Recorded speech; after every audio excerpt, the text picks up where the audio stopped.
जय गुरु जी। शुक्राना गुरु जी। सारी संगत को जय गुरु जी। संगत जी, क्या आपने भी कभी ऐसे गुरु जी के प्रसाद का अनादर किया है? क्या आप भी गुरु जी की रजा में राजी नहीं हो पाते? तो चलिए इसी पर एक आंटी जी के छोटे छोटे सत्संग सुनाती हूँ, जिसमें उन्होंने इस बात को बहुत अच्छे से बताया है और उसके बाद मैंने एक बहुत इम्पोर्टेंट बात समझाई है। इस सत्संग को पूरा ज़रूर सुनिएगा, आपको बहुत अच्छे आंसर्स मिलेंगे। तो चलिए आंटी जी का सत्संग सुनाती हूँ। संगत जी, गुरु जी की ब्लेसिंग से आज फिर से मैं अपने छोटे छोटे सत्संग शेयर कर रही हूँ। वो कहते हैं ना, गुरु जी की मर्जी के बिना कुछ भी पॉसिबल नहीं है, तो बस वही हुआ। संगत जी, मैंने अपनी नॉवल ऑर्डर की थी 5 जून को। एक साइट से नेम तो नहीं डिस्क्लोज करूँगी। तो संगत जी, उसमें डेट थी ऑर्डर रिसीविंग की 8 जून। संगत जी, फिर वो 8 से डिले होकर 10 हुआ, फिर दोबारा डिले होकर 11 हुआ और उसके बाद वो कैंसिल हो गया अपने आप ही। देन संगत जी, उसकी डेट फिर से आई ऑर्डर रिसीविंग की 12 जून की। देन वो फिर से डिले होकर 13 हो गई और फिर वो कैंसिल हो गई। फिर मैंने दूसरी वेबसाइट से ऑर्डर प्लेस किया और गुरु जी से अरदास करी कि प्लीज़ अब ये ऑर्डर कैंसिल मत होने देना, मुझे मेरी नॉवल दिलवा देना। संगत जी, गुरु जी की रहमत से मैंने दूसरी वेबसाइट से जो ऑर्डर प्लेस किया था वो मुझे हाफ प्राइस पर मिल गया एज़ कम्पेयर टू ऑर्डर जो मैंने फर्स्ट वेबसाइट से ऑर्डर किया था, और उसकी रिसीविंग डेट थी 20 जून, बट वो मुझे 18 को ही मिल गई।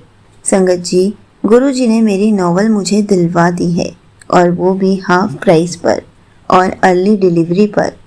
गुरु जी ने मुझे बहुत वेट करवाया उस नॉवल के लिए, क्योंकि फर्स्ट वेबसाइट पर तो कैंसिल ही हो गई थी, लेकिन जो एंड में सब्र का फल मिला है वो बहुत ही ज़्यादा अच्छा है। गुरु जी का लख लख शुक्राना। संगत जी, अब मैं अपना एक और सत्संग शेयर करती हूँ। संगत जी, मेरे रूम में गुरु जी का स्वरूप है और मैं वहीं पर डेली गुरु जी के आगे जोत जलाती हूँ और जल प्रसाद भोग प्रसाद का भोग लगाती हूँ। तो संगत जी, मैं अपने रूम में बैठी हुई थी और यूट्यूब ऐसे ही स्क्रॉल कर रही थी, तभी मुझे बहुत स्ट्रॉन्ग इलायची वाली चाय की फ्रेग्रेंस आने लगी और मेरे चाय पीने का मन होने लगा। मैं कुछ भी समझ नहीं पा रही थी कि ये क्या हो गया है, क्योंकि मैंने तो आज तक कभी भी चाय पी ही नहीं है। तो अचानक से ये सब कैसे? तभी गुरु जी ने मेरे माइंड में थॉट डाला, उनको चाय प्रसाद का भोग लगाना है, लेकिन मुझे लगा ऐसा ही होगा। आई एम रियली सॉरी गुरु जी।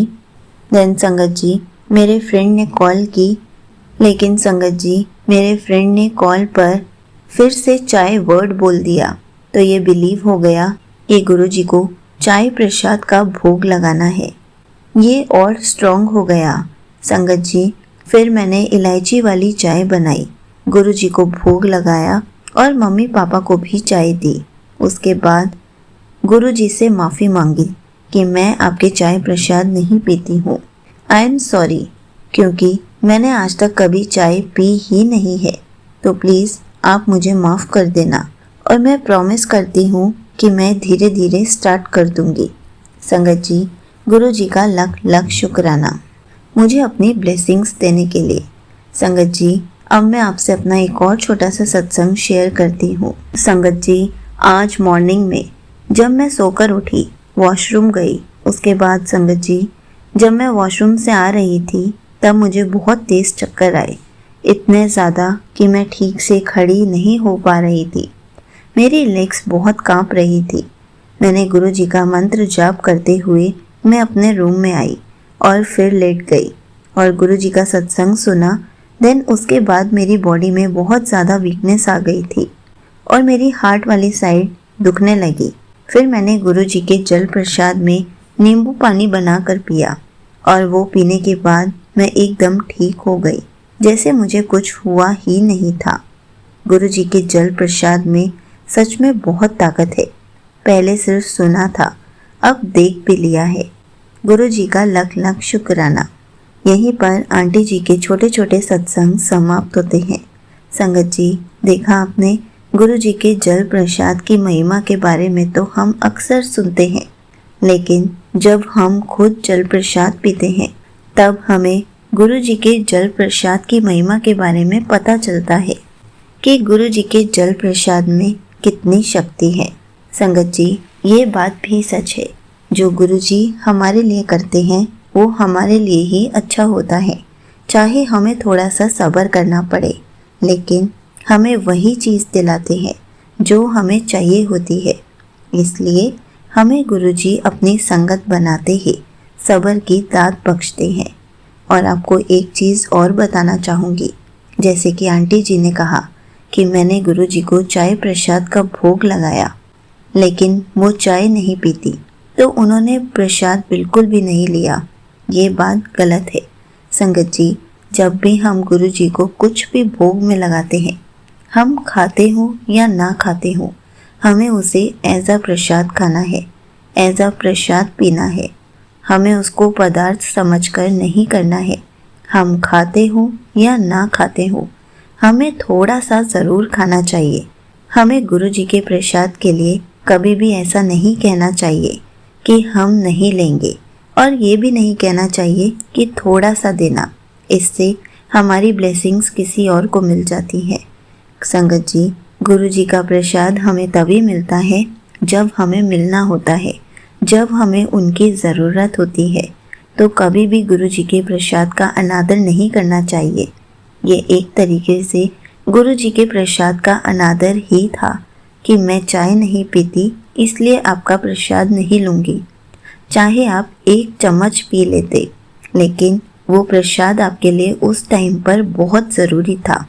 वो आपके लिए बहुत बड़ी ब्लेसिंग थी जो आपने खो दी, और किसी और को आपकी ब्लेसिंग मिल गई, चाहे वो आपके घर वाले ही क्यों ना हो। लेकिन संगत जी, अपनी ब्लेसिंग्स को कभी भी खोना नहीं चाहिए। गुरु जी हमें इतनी सारी ब्लेसिंग्स देते हैं, हम अपने आप को इतना लकी फील करते हैं, तो हम गुरु जी के साथ ऐसे कैसे कर सकते हैं। संगत जी, हमें कुछ भी पसंद हो या ना हो, गुरु जी की रज़ा में राज़ी रहना आना चाहिए। अगर हमें चाय प्रसाद भी मिल रहा है और हम चाय नहीं पीते, तो हमें जितनी भी मिली है हमें उसको पीना चाहिए। हमें कभी भी ऐसा नहीं कहना चाहिए कि हमें प्रसाद थोड़ा सा देना, या फिर हम ये चीज़ नहीं खाते या ये चीज़ नहीं पीते। संगत जी, अपनी ब्लेसिंग्स को कभी भी ठुकराना नहीं चाहिए। हमें अपनी ब्लेसिंग्स को खुशी खुशी अपनाना चाहिए। क्या पता उससे हमारा कौन सा कष्ट कटना हो, क्या पता उस समय उससे हमें कौन सी ब्लेसिंग मिलनी हो। इसलिए कभी भी गुरु जी के प्रसाद का अनादर ना करें। हमेशा जो मिले, जैसा भी मिले, आप खाते हो या ना खाते हो, पीते हो या ना पीते हो, उसको ज़रूर खाइए, ज़रूर पीजिए। गुरु जी का नाम लेके खाइए। उसको पदार्थ मत समझिए, उसको अपनी ब्लेसिंग समझिए। जय गुरु जी। शुक्राना गुरु जी।